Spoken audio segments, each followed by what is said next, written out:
Welcome to the press conference following our first ever EU-ASEAN summit. Here to give a statement are the President of the European Council, the Prime Minister of Cambodia as co-chair, the President of the European Commission, of course, and the President of the Philippines as coordinator of the EU-ASEAN relations. We have just published, or we're in the midst of publishing, the declaration on the website of the European Council, so please check that out. There is also interpretation into Khmer for the media joining us, and I would first like to invite the President of the European Council to take the floor. I hope that the interpretation is ongoing. Thank you. Good afternoon, everyone. This summit today was historic, bringing together the leaders of the EU and ASEAN for the first time. A special thanks to my co-chair, Prime Minister Hun Sen, Chair of ASEAN, and President Marcos as ASEAN Coordinator for relations with the European Union. Today, we are endorsing our EU-ASEAN Plan of Action until 2027. We also just concluded our EU-ASEAN Comprehensive Air Transport Agreement, the first ever region-to-region aviation agreement, and we signed our partnership and cooperation agreements with Thailand and Malaysia. These agreements will strengthen our political dialogue and boost our cooperation with the two countries. Today, the EU-ASEAN celebrated 45 years as partners, and this month also marks the 2-year anniversary of the EU and ASEAN becoming strategic partners. The EU-ASEAN partnership is unique. It brings Europe and Asia closer together to increase the security and prosperity of our citizens. The EU is ASEAN's second largest foreign investor and third largest trading partner. Together, we represent over 1 billion people in 37 countries. So, our partnership is a major force with great potential to tackle global challenges like climate change, digital transition, and free and fair trade. The Indo-Pacific is a region of growth and opportunity, and as a strategic partners, we are strong advocates for multilateralism and the international rules-based order. We share the strong belief that global challenges can only be addressed by working together. And today's meeting is also an opportunity to boost our cooperation for greater prosperity. And one way to do that is through trade. Trade is a powerful engine for growth and for creating closer ties between our regions. Our trade agreements with Vietnam and Singapore are a good example, and we are working on trade agreements with other countries in the region. We can also forge stronger ties for the good of our planet. Climate change is a threat to everyone's existence, and we share the same objective. We owe it to the next generation to cooperate on this global challenge together. We also discuss the importance of the digital transition. This will play a massive part in the success of our societies. So, we need to band together to develop safe, fair, and inclusive digital economies. We also discussed the war against Ukraine and its dramatic consequences for the world, especially on energy and food security. This war blatantly violates the United Nations Charter, and the attempt to change internationally recognized borders by force is not acceptable. We will never accept it. We also discussed the crisis in Myanmar that negatively impacts stability in the region, and we continue to support ASEAN's efforts to address this crisis. We support the full implementation of the 5-point consensus and the personal investment of Prime Minister Hun Sen.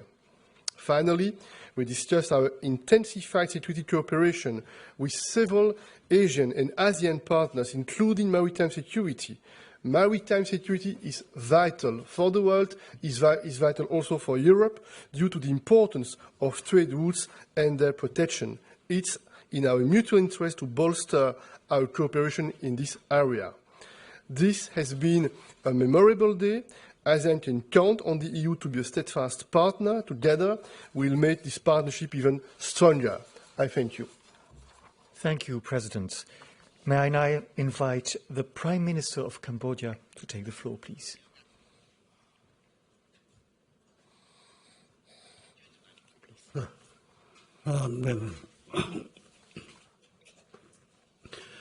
ដាមអស់លោកលោកស្រីខ្ញុំសូមសម្ដែងនៅការឯកភាពនិងការលើកឡើងរបស់អាដាមប្រធានអំបញ្ញមិញនេះសម្រាប់ខ្ញុំចាប់ផ្ដើមដោយការស្វាគមន៍យ៉ាងកក់ក្ដៅចំពោះលោកស្រីអស់លោកលោកស្រីដែលបានចូលរួមនៅក្នុងសន្និសីទសារព័ត៌មាននេះថ្ងៃនេះគឺជាឱកាសដ៏វិសេសវិសាលមួយនៅក្នុងភាពជាដៃគូរបស់យើងក្នុងការរៀបចំកិច្ចប្រជុំកំពូលរំលឹកខួបអនុស្សាវរីយ៍អាស៊ានសហភាពអឺរ៉ុបទទួលបានជោគជ័យនិងប្រកបដោយផ្លែផ្កាខ្ញុំក៏សូមចែករំលែកនៅសុទ្ធនិយមនិងចំនួនទឹកចិត្តជាមួយអាយដាមឆាលមីឆាលនិងលោកជំទាវអ៊ូសូឡាវុនដឺលេហ្យេនចំពោះវឌ្ឍនភាពនៃទំនាក់ទំនងរវាងតំបន់ទាំងពីរហើយសង្ឃឹមថាមុនមមថាកិច្ចសហប្រតិបត្តិការរបស់យើងនឹងកាន់តែស៊ីជម្រៅទូលំទូលាយនិងផ្ដល់ប្រយោជន៍ឲ្យគ្នាទៅវិញទៅមកខ្ញុំពិតជាមានសេចក្តីរាយចំពោះកិច្ចសន្ទនារបស់យើងនៅលើប្រធានបទជាច្រើនដែលមានការពាក់ព័ន្ធនិងមានសារៈសំខាន់នៅក្នុងតំបន់យើងទាំងពីរប្រកបដោយបើកចំហនិងស្មោះត្រង់ព្រមទាំងស្ថាបនាជាមួយគ្នានេះអ្វីដែលធ្វើឲ្យដៃគូរបស់យើងរឹតតែសំខាន់ទៀតនោះគឺការវិវត្តស្ថានភាពដ៏គួរឲ្យព្រួយបារម្ភនិងភ័យស្រួយដែលពិភពលោកទាំងមូលប្រឈមទៅនឹងការសាកល្បងដ៏ធំមួយដែលមិនធ្លាប់មានពីមុនមកតួយ៉ាងដូចជាការប្រកួតប្រជែងភូមិសាស្ត្រនយោបាយរវាងមហាអំណាចការធ្វើឲ្យរង្គោះរង្គើដល់សណ្ដាប់ធ្នាប់អន្តរជាតិនិងបានគម្រាមកំហែងដល់ស្ថិរភាពសន្តិភាពនិងការរីកចម្រើនស្របពេលជាមួយនឹងការកើនឡើងនៃការប៉ះទង្គិចប្រដាប់អាវុធនិងសង្គ្រាមដោយដែលតំបន់យើងទាំងពីរកំពុងប្រឈមជាឧទាហរណ៍ចំពោះសង្គ្រាមនៅអ៊ុយក្រែនយើងបានបញ្ជាក់ឡើងវិញនៅជំហរដ៏រឹងមាំរបស់យើងក្នុងការគោរពចំពោះអធិបតេយ្យភាពបូរណភាពទឹកដីនិងឯករាជ្យភាពខាងនយោបាយហើយយើងជំទាស់នឹងការទន្ទ្រានយកដីនិងការប្រើប្រាស់ឬគំរាមដោយកម្លាំងប្រឆាំងនឹងរដ្ឋអធិបតេយ្យមួយទៀតយើងបានសង្កត់ធ្ងន់ទៅលើភាពចាំបាច់នៃការបញ្ឈប់ជាបន្តនៅភាពបន្ទុះសារាយនិងការបង្កើតបរិយាកាសអំណោយផលសម្រាប់ដោះស្រាយចំនួនដោយសន្តិវិធីដើម្បីបើកផ្លូវឲ្យផ្ដល់ជំនួយមនុស្សធម៌ទៅដល់ជនរងគ្រោះដែលត្រូវការបំផុតនិងបានយ៉ាងឆាប់បំផុតប្រកបដោយសុវត្ថិភាពនិងដោយគ្មានការរារាំងខ្ញុំក៏សូមជាមួយនឹងការលើកឡើងតាមប្រមាណនេះអ្វីដែលជាការសង្ឃឹមរបស់យើងគឺនៅត្រង់ថាតំបន់ទាំងពីររបស់យើងគឺបានផ្សារភ្ជាប់គ្នាបើទោះបីជាយើងនៅឆ្ងាយពីគ្នាក៏ប៉ុន្តែយើងបានផ្សារភ្ជាប់គ្នាคล้ายទៅជាដៃគូយុទ្ធសាស្ត្រហើយអ្វីដែលជាបំណងធំរបស់យើងដែលរកឃើញនៅក្នុងអង្គប្រជុំរបស់យើងនេះគឺកិច្ចព្រមព្រៀងពាណិជ្ជកម្មសេរីរវាងអាស៊ានជាមួយអឺរ៉ុបតំបន់ទាំងពីរក៏បីត្រូវធ្វើកិច្ចការងារនេះឲ្យបានលឿនបំផុតតាមដែលអាចធ្វើទៅបានខ្ញុំសូមអរគុណចំពោះការយកចិត្តទុកដាក់ស្ដាប់របស់អស់លោកនេះ Thank you, Prime Minister. Madam President, can I invite you? Yes, thank you very much, dear Prime Minister Hun Sen, dear President Marcos, dear Charles. Ladies and gentlemen, we had an excellent summit today with our ASEAN partners. Quite a special summit too, indeed, because it marks 45 years of relations between us, and it's a perfect occasion just to open a new chapter in our partnership. We are what you just said and called strategic partners.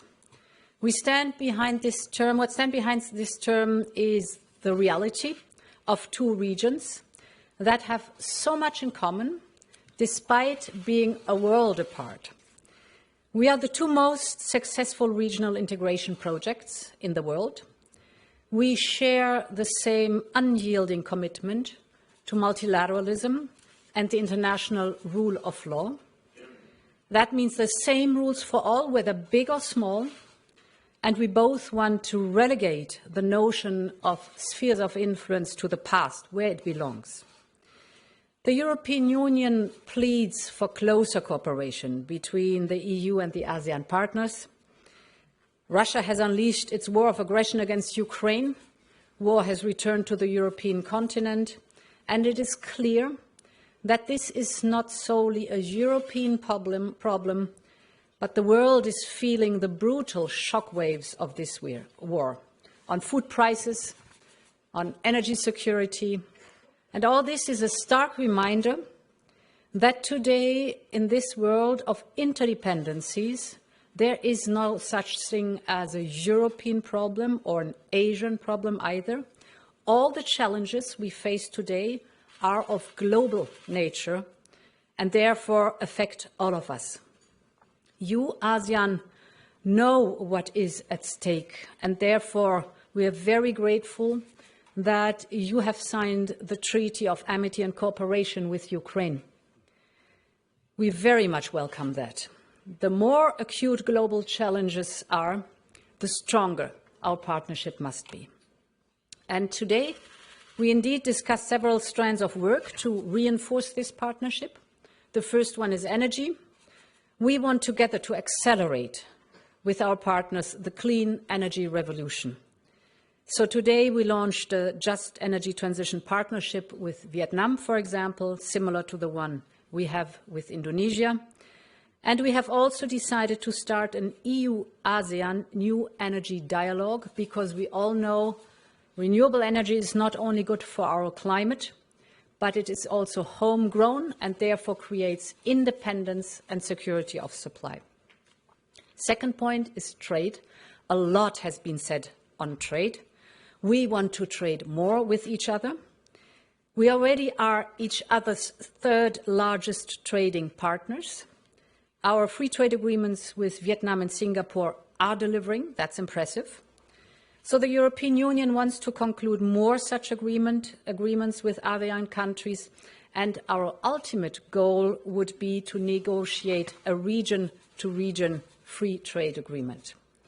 And my third and last point is on infrastructure. Because our energy and trade cooperation will only reach its full potential if it is underpinned by the right infrastructure. Today, Team Europe put forward a 10 billion euros investment package under Global Gateway. And let me end, Prime Minister Hun Sen, by thanking you for your excellent chairmanship this year. I am now looking forward to working with Indonesia under its chairmanship of ASEAN in 2023. We have behind us over 4 decades of partnership, and we will continue championing peace, stability and prosperity together. Thank you very much. Thank you, Madam President. May I invite the President of the Philippines to take the floor, please? Excellencies, ladies and gentlemen, good afternoon. We had an extraordinary opportunity today to collectively look back on our shared successes and to exchange views about our prospects for the future. We looked back on ASEAN-EU achievements, most recently the signing of the ASEAN-EU Comprehensive Air Transport Agreement that was signed last October, and the adoption of the Plan of Action to implement the ASEAN-EU's Strategic Partnership for 2023 to 2027. We noted the continued strengthening of cooperation between our regions throughout the pandemic through the following mechanisms: the ASEAN Regional Integration Support from EU+, the EU support to higher education in the ASEAN region, the Enhanced Regional EU-ASEAN Dialogue Instrument,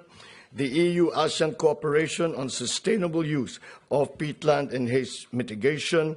biodiversity conservation and management of protected areas in ASEAN, the integrated program in enhancing the capacity of AHA Center and ASEAN Emergency Response Mechanism, and the ASEAN-EU Migration and Border Management Program Phase 2, to name but a few. We appreciate the EU member states, and the EU financial institution, in short, Team Europe, for the combined response of over 800 million euro to fight the health, social and economic impact of the coronavirus pandemic in ASEAN.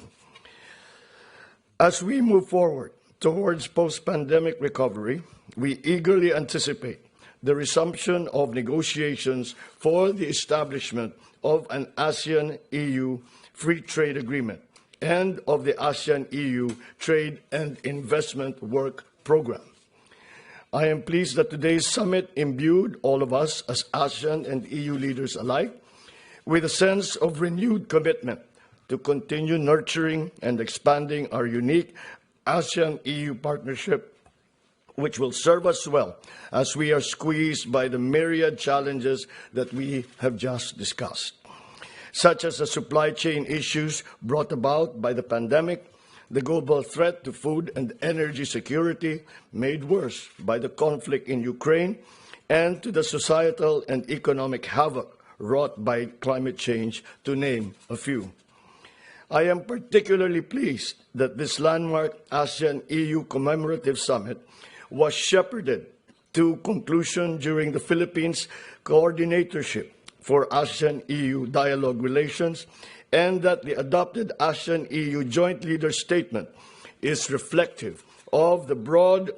nature of our relations and shows clear commitments from both sides to further enhance our relations.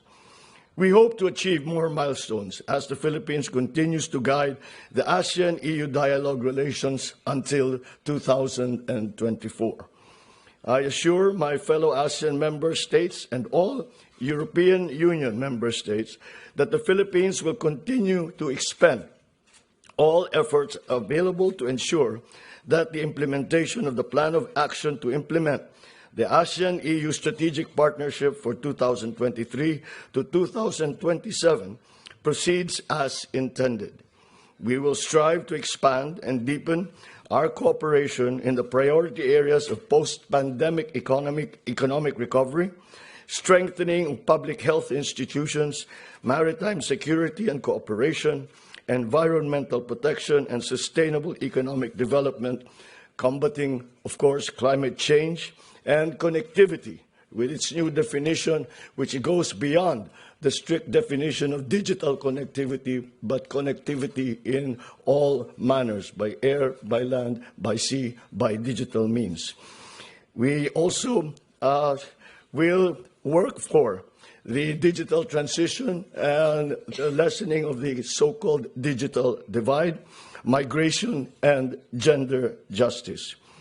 We look forward to nurturing and bringing forth ASEAN-EU relations to greater heights in our role as country coordinator for ASEAN-EU relations in the next 2 years. Before I end, allow me to thank Your Excellencies, EU Council President Charles Michel, EU Commission President Ursula von der Leyen,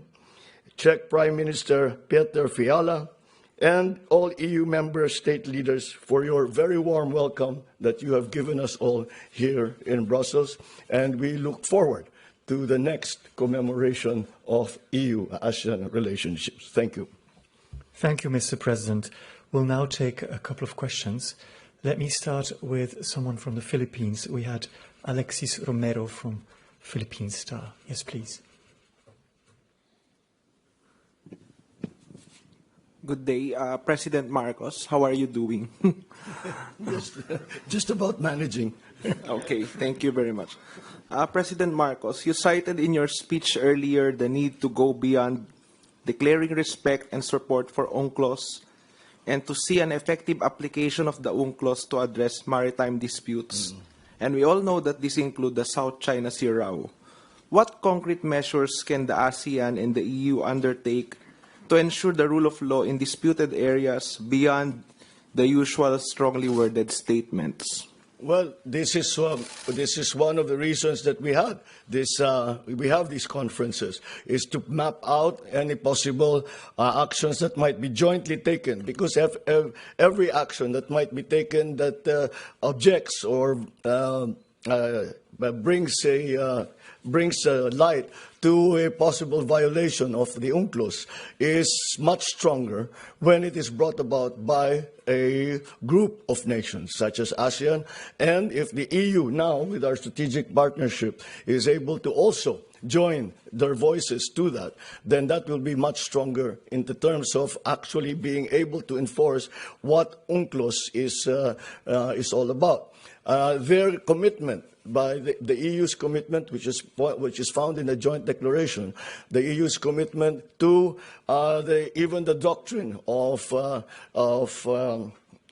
DOC, the doctrine of behaviors in the South China Sea, is already a very, very big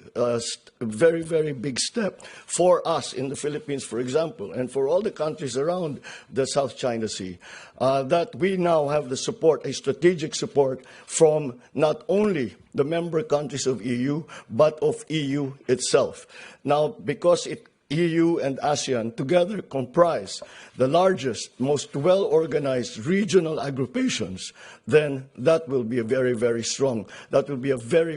position to be able to negotiate, even individually for the Philippines or jointly with ASEAN or even with the EU perhaps as a third party for us to take action and to negotiate further these difficulties that we are all having to face with the problems in terms of territoriality in the South China Sea. Thank you. Yeah. We have another question. Rosie Birchard, yes, from Channel News Asia. Please. Thank you very much. Rosie Birchard reporting for Channel News Asia, CNA. To President Marcos and Prime Minister Hun Sen, the EU has announced this 10 billion euros of infrastructure investments. Now, that is just a drop in the ocean, really, when you compare it to what the Asian Development Bank estimates is needed in terms of investment to keep up levels of growth in ASEAN. What would you have liked to see? Would you like to see more? Can you give us some insights into that? And to Presidents Michel and von der Leyen, we heard a lot about a potential block-to-block free trade agreement there. Now, I believe that's still pretty far off. What are the biggest barriers in your eyes? Is it Myanmar? Is it about climate policies from the ASEAN side? What do you think needs to happen to be able to get there? Thank you very much. Go ahead. Well, I think the one who can best answer that will be the donor of the 10 billion euro, and we would like to ask them how they would want us to use their hard-earned money when it comes to ASEAN. So perhaps President Michel. No, maybe I will try to answer both questions. First of all, we are absolutely determined to upgrade the level of our ambition in terms of a strategic partnership with the ASEAN countries. This is very clear. And this is also very important to take into account the fact that the EU is mobilizing money in order to make very tangible the bilateral partnerships we have with each of the ASEAN, the members of this ASEAN organization, each of the ASEAN countries. And this is an important signal that we want to send to the leaders, but also to the people in that region. Point one. Maybe with a smile, another information that I had the occasion to share yesterday with some of the ASEAN colleagues. Sometimes it could happen. We have some difficulties within the EU to be on the same page. Sometimes we have divisions, we have difficult questions, we have difficult topics. But one thing is absolutely certain. When we have on the agenda of the European Council our relationship with ASEAN, spontaneously, immediately, the 27 member states, we are all on the same page. We are absolutely motivated to strengthen the ties. We have exactly the same assessment. We think this is a strategic importance for all of us to develop and to make more tangible this partnership with that region. And this is a transition to the second part of your question, the trade agreements. You know, this is a general debate across the EU. We believe in the free trade. We believe in the globalization, but we think at the same time that we need to work for more common standards, more similar standards, to take more into account our common goals in terms of climate change, for instance, in terms of labor conditions, for instance. And it's very good that we have demonstrated that it's possible with some of the countries of ASEAN to have free trade agreements, and we can observe that this is very positive on both sides. It's delivering concrete and tangible results in terms of increase of the volume of the economic exchanges between those countries and the EU. And this was told by the President of the Commission. It's not a secret that we have also exploratory tools with some other ASEAN countries in order to identify how we can try to make some progress and maybe to launch negotiations in the following months or in the near future. And there is another dream we have. We have the dream to make possible, sooner or later, EU-ASEAN free trade agreement. But of course, in order to make it happen, it's also important that within the ASEAN, steps are made in terms of economic integration. It's not exactly the same situation in each of those countries, and it's probably also an encouragement with respect for the ASEAN countries to observe some progress in terms of economic integration. You can see that we are really motivated. We are very proud because this statement today is a very strong message. It's a strong impetus for the future. There are concrete projects on the table, and we are very optimistic and confident that on a regular basis we'll have the occasion to meet at the leaders level in order to assess what we did and what we need to do in order to make sure that we are implementing what we have decided. If I might just add something, it is remarkable actually to see during our meetings how, despite the marked differences between EU member states and ASEAN member states, that it is remarkable that we identify the same priorities as EU together as ASEAN does, as the EU seems to also have the same priorities. And those are in the areas that we spoke about: environmental protection, sustainable economic development, combating climate change, connectivity, cybersecurity, digital transition, migration, gender justice. So it is, as I said, it is just an indication and a manifestation of how global we have actually become. And although we come from very different places, from very different conditions, we have a very similar view, very similar worldview of the challenges that we all face. Perhaps you want to say first? Yeah, go ahead. ខ្ញុំសូមបន្ថែមសូមព្រះ ខ្ញុំសូមបន្ថែមអំពីចំណុចជាមួយនឹងចម្លើយរបស់លោកសាលនិងអាដាមម៉ាកូសចំណុចរបស់យើងអាស៊ានមិនមែនត្រង់តែត្រូវទន្ទឹងរង់ចាំអ្វីក៏ត្រូវជួយពី EU នោះទេប៉ុន្តែត្រូវឃើញនៅការបំពេញឲ្យគ្នាទៅវិញទៅមករវាងសេដ្ឋកិច្ចតំបន់ទាំងពីរពិតហើយគឺបណ្ដាប្រទេសអឺរ៉ុបមានការជឿនលឿនជាងក៏ប៉ុន្តែអឺរ៉ុបអាស៊ានក៏មិនមែនគ្រាន់តែជាកន្លែងដែលត្រូវតែរងចាំទទួលជំនួយពីអឺរ៉ុបនោះទេដូច្នេះស្ថិតនៅក្នុងស្ថានភាពនេះហើយដែលអាស៊ាននិងអឺរ៉ុបបានឯកភាពគ្នាដើម្បីបង្កើតឡើងឲ្យមានកិច្ចព្រមព្រៀងពាណិជ្ជកម្មសេរីយើងពិតជាមិនមែនចង់ឲ្យប្រជាជនរបស់យើងនៅតែក្ររហូតហើយរងចាំភាពអនុគ្រោះអំពី EU នោះទេយើងចង់បានកិច្ចព្រមព្រៀងពាណិជ្ជកម្មសេរីពិតប្រាកដការលើកឡើងអំបញ្ញមិញថាតើមានឧបសគ្គអ្វីវាអាចមកពីបញ្ហាមួយម៉ាទេខ្ញុំគិតថាយើងមិនគួរដាក់បញ្ហានយោបាយមករាំងខ្ទប់ជាមួយនឹងកិច្ចព្រមព្រៀងពាណិជ្ជកម្មសេរីនោះឡើយក្នុងពេលពិធីបើកចំណាប់អារម្មណ៍របស់ប្រធានាធិបតីឥណ្ឌូនេស៊ីបានបញ្ជាក់ហើយភាពជាដៃគូត្រូវតែស្មើភាពមិនអាចយកច្បាប់របស់ផ្នែកមួយទៅដាក់ផ្នែកមួយនោះទេចំណុចនេះត្រូវតែរំលឹកភាគីយើងទាំងពីរត្រូវតែស្មើភាពគ្នាដើម្បីអនុវត្តឲ្យបានឆាប់រហ័សមិនអាចផ្អែកទៅលើសភាពការម៉ាយ៉ាម៉ាឬប្រទេសណាមួយហើយបែរជារំខានទៅដល់កិច្ចខិតខំប្រឹងប្រែងជាមួយនឹងការបង្កើតឲ្យមានកិច្ចព្រមព្រៀងពាណិជ្ជកម្មសេរីរវាងតំបន់ទាំងពីរនោះទេលើការជាក់ស្ដែងទាក់ទិនជាមួយនឹងសិទ្ធិមនុស្ស តេតិនជាមួយនឹងបញ្ហានេះបញ្ហានោះខ្ញុំក៏ចង់សួរថាតើយូបានចុះហត្ថលេខាជាមួយប្រទេសណាខ្លះនៅក្នុងអាស៊ានហើយតើបណ្ដាសិទ្ធិមនុស្សនៅក្នុងទីនោះវាយ៉ាងម៉េចប៉ុន្តែចំណុចនេះមិនមែនអ្វីសុទ្ធតែត្រូវគ្នាទាំងអស់នោះទេប៉ុន្តែយើងមានចំណុចរួមមួយគឺតម្រង់ទៅរកគោលដៅនៃការតភ្ជាប់ការផ្សារភ្ជាប់រវាងតំបន់ទាំងពីរ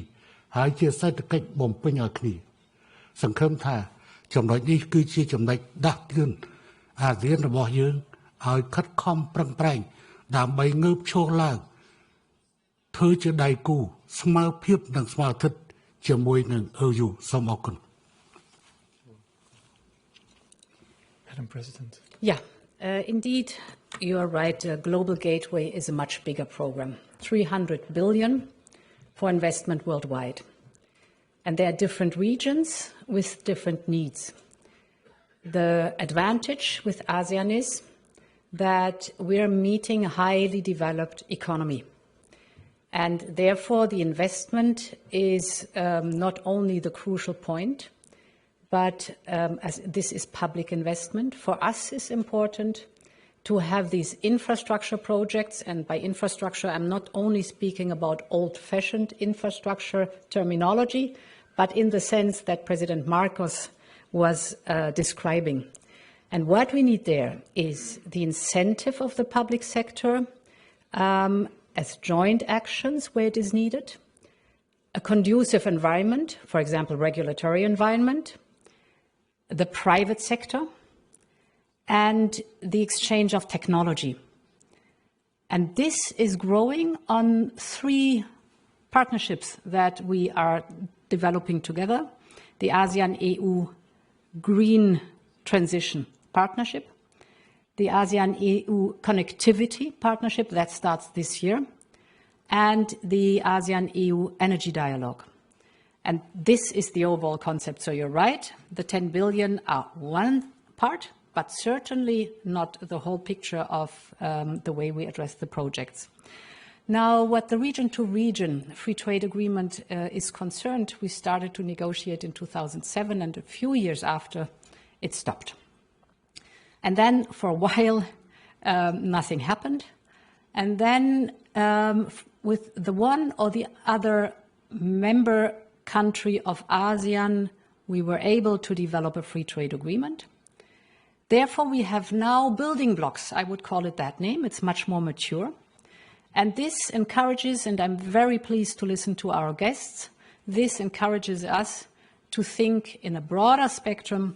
for a region-to-region free trade agreement, as we have already experienced now with building blocks.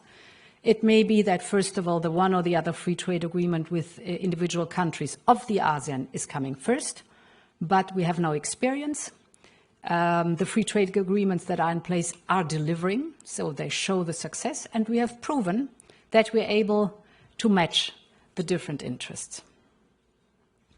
Thank you. Yes, Finbar, please. Thank you very much. Finbar Birmingham with the Hong Kong newspaper, the South China Morning Post. A lot of talk about the things that you have in common, but just reading the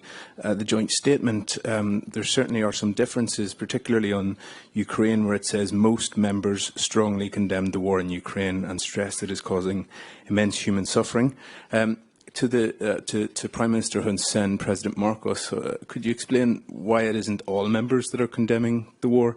in Ukraine? Just a follow-up question. ASEAN is often portrayed as a swing state between the big powers of the United States, China and Europe. I'm wondering from both of your perspectives whether you welcome the European Union to compete with the United States and China, or whether indeed you do see it in that way. Thank you very much.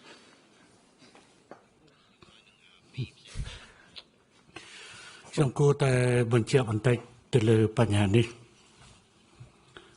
ពិតហើយគឺនៅក្នុងអាស៊ានរបស់យើងមិនមែនមានគោលចំហដូចគ្នាទាំងស្រុងនោះទេសក្តិសម្រាប់នៅមហាសន្និបាតអង្គការសហប្រជាជាតិមានប្រទេសខ្លះក៏បោះឆ្នោតគ្រប់គ្រងប្រទេសខ្លះក៏បោះឆ្នោតអនុប្រវេតសម្រាប់កម្ពុជាយើង បោះឆ្នោតគាំទ្រសេចក្តីសម្រេចរបស់អង្គការសហប្រជាជាតិថ្កោលទោសចំពោះការឈ្លានពានឬការកាត់យកទឹកដីក្រៅពីនោះក្នុងឋានៈជាប្រធានអាស៊ានយើងក៏បានសម្របសម្រួលដើម្បីចេញសេចក្តីថ្លែងការណ៍ពាក់ព័ន្ធជាមួយនឹងការសន្ទនាឬបទឈប់បាញ់នៅក្នុងរវាងរុស្ស៊ីនិងអ៊ុយក្រែនយើងមិនយល់ព្រមជាមួយនឹងការឈ្លានពានការប្រើប្រាស់កម្លាំងឬការកាត់យកទឹកដីនោះទេ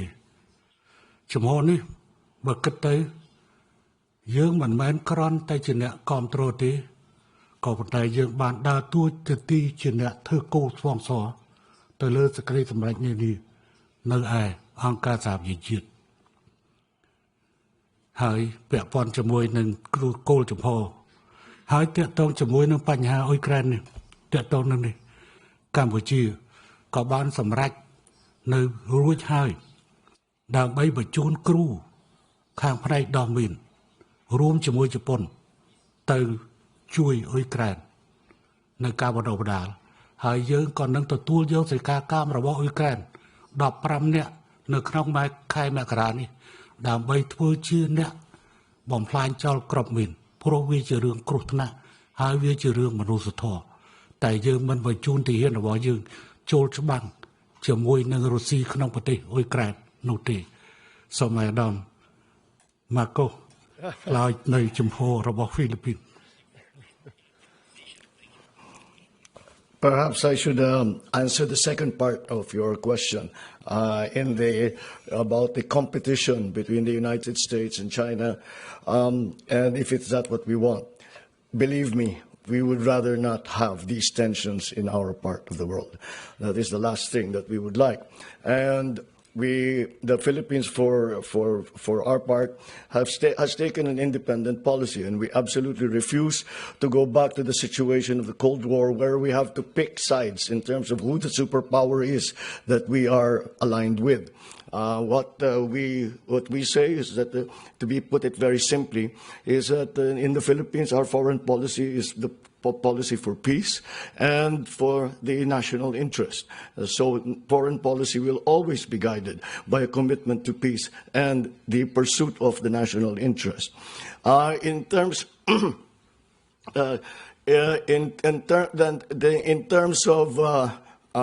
that competition, as I said, we have to find, I think all of us, member states, especially in ASEAN, have to find our own way. However, I think I would not be overstepping by saying that we agree in the sense that we are committed to the idea that the future of the Asia-Pacific region should be decided by Asia-Pacific countries and not any other power outside of our area. Thank you. We have one more question, I believe. Yes, from Nestor Corrales, please. Also from the Philippine Daily Inquirer. Yes. Good afternoon, Mr. President Marcos. What has been the EU's response to your call to concretize the loss and damage concept in relation to climate financing, and what measures can be done to ensure that major polluters will be made accountable? Well, it's a very tricky question, and I brought it up simply to illustrate that EU has in fact been at the forefront in the kind of